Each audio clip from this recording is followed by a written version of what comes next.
Welcome to The Point of View. This is Shakirdin Shahin. Today I am hosting an American scholar working on Turkey, Dr. Joshua Walker, and he's also a transatlantic fellow at German Marshall Fund of the United States. Joshua Walker, welcome to The Point of View. Thank you. It's great to be here. Since you're working on Turkish-American relations for so many years, what would you say about the current situation of Turkish-American relations? You know, it's interesting. U.S.-Turkish relations, you have to go back much further than either of us were born to talk about this. But in many ways, they're still very new. And I think that given the dynamics of international change, the U.S.-Turkish relationship has really changed. Let me just start with the most recent period. After September 11th and the war on terror, the beginning of this, Turkey became a very critical ally of the U.S. after a long period during the Cold War where we were strategic allies. And I think one of the interesting things that changed during this period of time was kind of America's view of Turkey. I think it went from being about what Turkey is about to where it was about. And so in other words, the geography mattered tremendously for U.S.-Turkish relations. Turkey is centrally located. All of U.S. interests is around Turkey. And so when we wanted to go to war in Iraq, and Turkey refused, this caused a major trouble, and we tried to find ways to work with Turkey to go around these problems. But I think the change of U.S. administration from President Bush, where there was not very good relations with Turkey because of this problem in Iraq, to the Obama administration has been a big one. And I think when Obama came here on his first visit, his first bilateral visit, it sent a very powerful signal that Turkey does matter for the U.S. and that Turkey is a critical ally of the U.S. and that perhaps it could become a model partnership, not just a strategic relationship. And I think in the last 2 years, because of both facts here in Turkey and also in the United States and the international environment, it's been very difficult to realize this model partnership. I would say that the most recent visit we just had of Secretary of State Clinton was very telling. On her first visit to Turkey, to Ankara, Istanbul, she said very little about domestic Turkish politics. She said nothing. She basically came and smiled and reaffirmed the U.S. relationship with Turkey.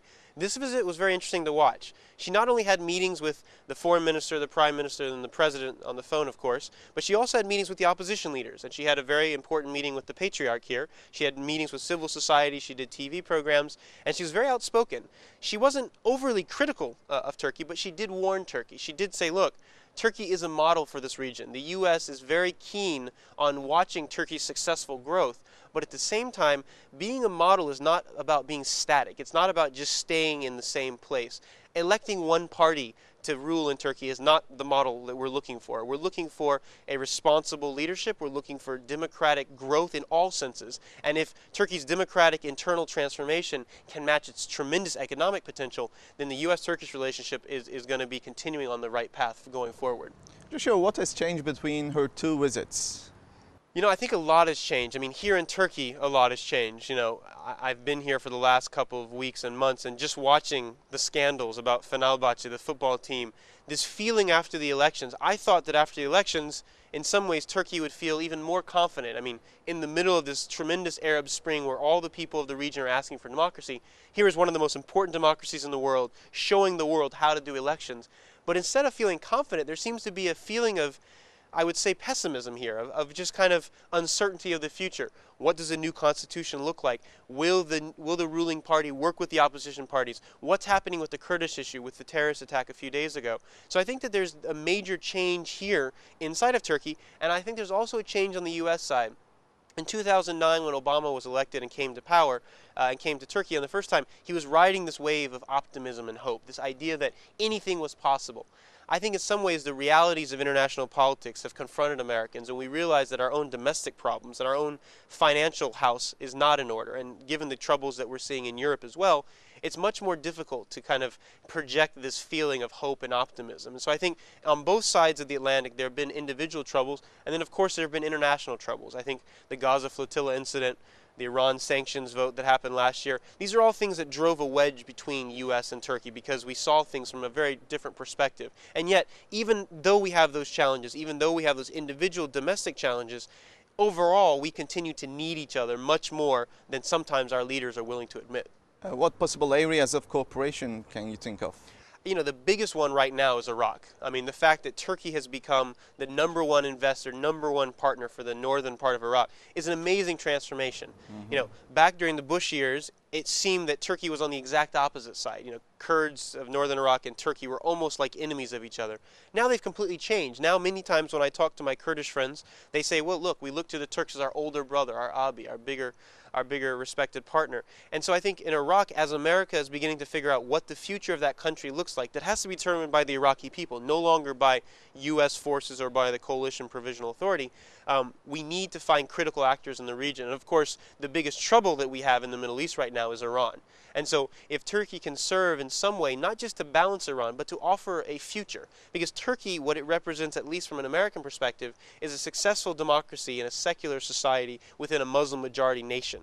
And this is also capitalistic and has, you know, a long history of this democracy and multi-party system. And so I think when you look around for kind of countries that the U.S. wants to partner with, Turkey is the natural one. So in Iraq, that's the obvious one. But I think also in Syria, despite the difficulties that have been going on, you know, Turkey's going to be on the forefront of this. Turkey has spent so much of its energy and time working on Syria that if there is going to be any type of solution and any type of transformation in Syria, the road to Damascus has to run through Ankara. It will not be going through Washington, D.C. Do you think can Turkey become a model of democracy for the Middle Eastern countries? You know, as an academic and as a scholar who's worked on this, the term model is loaded in a lot of ways. And you know, when I think about when the term model first began to be applied, you think about the early republic, how when the model then was being used, it was about having a strong military, a strong leader in the form of Mustafa Kemal Ataturk, having a very secular system, having a strong military presence to reinforce these things. Then that began to change. And you know, when you think about the end of the Cold War, the Turkish model was being used for Central Asia, of saying, look, you have a Muslim majority nation, but it still should be in a secular society. Now we're talking about a model of having a Muslim influence, a conservative Muslim party, shall we say, that wants to have influence. And as a result, you see groups like the Muslim Brotherhood imitating the AKP, the Justice and Development Party. You see parties in Tunisia, you see parties in Morocco, they're developing all over. So I think it's very important to kind of focus on what aspect of the model we're talking about. The Turks themselves, the government has been very careful. They've tried to use the word inspiration. You know, I like this idea, but of course being an inspiration is not something you can do yourself. It's others call you an inspiration. So I think the best that Turkey can do, and particularly I think outside friends of Turkey can do, is to offer Turkey as a successful example and say, look, what did Turkey do? What can we learn from Turkish history? And what we learn from Turkish history is not just that you must have elections. Elections are very easy. We've had elections in Iraq, we've had elections in Lebanon, but it's a civil society. It's having a strong checks and balances within the domestic structure in Turkey. And so as the Justice and Development Party has become stronger, are there other ways to work either within the party to have balances? I mean, I grew up in Japan. In Japan, you have a very strong one-party system. And it's okay because the party is very divided within. There's not just one leader. The prime minister in Japan does not matter very much. His personality, you can change him very easily. In Turkey, that's not the way it works. Sometimes parties are based around individual personalities. It's almost like tribal politics in some sense. And so being able to have those balancing factors, being able to have a strong civil society that can stand up and say, look, internet freedom is important, media freedom is important, how we treat our ethnic groups that are not just homogeneous in this country, that's important. And being able to have a party that respects that, and also having business society, civil society, and opposition parties that are part of the solution and not part of the problem. All these things are critical for Turkey to become a successful example to offer to the rest of the region. What about zero problem policy of Justice and Development Party? And what's the American perspective on neo-Ottomanist foreign policy of the AK party? Yeah, so I've been in the forefront for a long time now of kind of promoting the Turkish foreign policy as being a proactive one, of saying, look, what Turkey's trying to do is not necessarily in opposition to transatlantic or Western interests, and in fact, there are ways that we can work together. But of course, zero problems is predicated on a faulty presumption in a lot of ways. This is a very great academic concept. It's a great idealistic concept. Of course, every country wants to have zero problems with their neighbors. The problem is what happens when the neighbors are at war with each other? What happens when within the same country you have a regime and a people that are going against each other? At this point, it's impossible to have zero problems with Syria. You have to choose. Do you want zero problems with the regime or zero problems with the people? So sometimes tough choices have to be made in international relations. So I, of course, congratulate the AKP and Professor Davutoglu for the concept. I think it's an important one that everyone can learn from. But the idea of this has to be seen in a little bit further lens. And I think that they understand this. I think that there are principles on which they rest their foreign policy. And of course, the most important one is how do you want to use your foreign policy as either ideological or pragmatic? And in this sense, the role of democracy in Turkey, does Turkey want to be on the forefront of promoting a democratic model in the region, or does it want to be promoting more about the regime's interests? Whose side do they want to be on? And I think, at the beginning of the Arab Spring, Turkey was very clear. It decided to be on the side of the people. It was one of the first countries. The Prime Minister made a very strong call for President Mubarak to leave, even before the United States did. And so the idea that Turkey was on the forefront was a very an optimistic one. I was among many of those in Washington promoting this and saying, look, maybe we can learn from the Turkish way of doing things. The Turks have been in this region for a long period of time. The Ottoman Empire stretched all this region of the world. There must be something the way the Turks understand this region better than the Americans or the French or the British do. Unfortunately, after the successful example, Libya happened. And Libya was a very difficult situation. I understand the difficulties here. But even in Libya, there was a struggle within the domestic struggle here in Turkey of, do we want to get out in front? Do we want to support Gaddafi, or do we want to support the rebels? And so now, maybe 2 or 3 months later, Turkey has changed its position 180 degrees. And in Syria, we see something similar. The problem is, if you don't get out in front of this and you don't show very clearly we are with the people, the same problems the United States has had of being accused of hypocrisy and doublespeak will be the same thing for Turkey. And this idea of neo-Ottomanism, which I think has been developing ever since the AKP came to power, is not a new concept.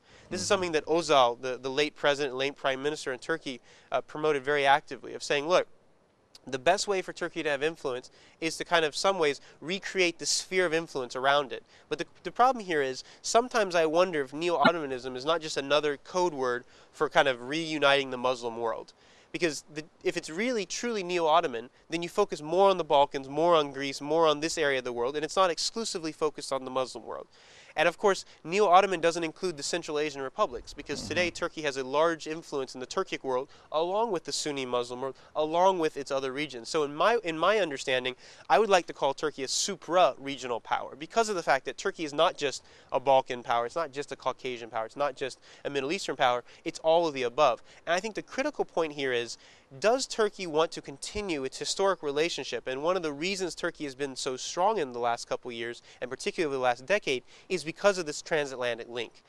Right now I get the sense in Turkey there's a feeling of frustration with the EU, rightfully so. The way Sarkozy and Merkel speak about Turkey, I would be very offended as well. And as an American, sometimes I wonder, what's the point? Why do you guys put up with all the language and the humiliation that the EU has put you through? But at the same time, I don't think that you should throw the baby out with the bathwater, as a good American expression goes. In other words, simply getting up and leaving the table and saying we want nothing to do with the European Union is not the right answer here.